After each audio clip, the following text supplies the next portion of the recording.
that, just shooting back and forth. It was just after 2 a.m. on Sunday morning when the first shots rang out at the Pulse nightclub. By the time the gunman was killed several hours later, dozens upon dozens of people lay dead and more remain in critical condition. This is what police have said about the shooting.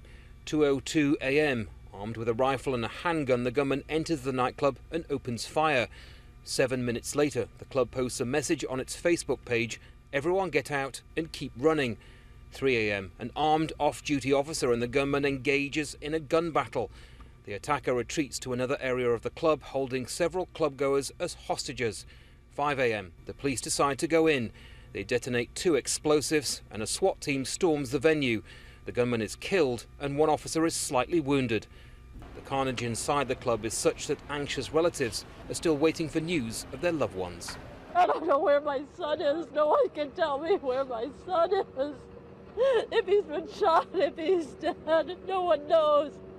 But they told me there are fatalities. This is the alleged gunman, 29-year-old Omar Mateen. He's a US citizen of Afghan descent who's previously been investigated by the FBI for alleged terrorist ties. The FBI conducted an investigation, including an interview with Mateen.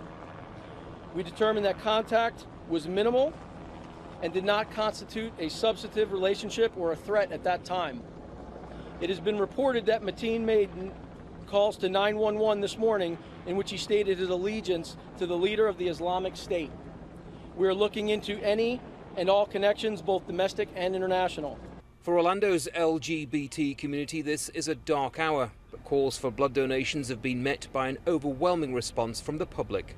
I'm doing everything I can, which right now is donating blood to support our victims, those who've lost their lives, and those who are still, fighting for their lives. The shooting has touched several communities in Orlando. Many of the victims are Latino. Other community leaders say this is an attack on everyone who calls Orlando home. The Muslim community is a victim of this, just as our fellow Americans are victims of this. We are Americans. We grieve with our fellow Americans. We've lost 50 of our neighbors, 50 of our brothers, 50 of our sisters, and many more that have been injured. So we do need to stand united. We can't allow enemies abroad to divide us here. This is now a community, a city, and a nation united by outrage and grief.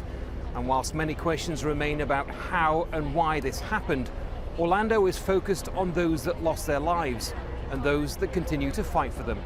Andy Gallacher, Al Jazeera, Orlando, Florida.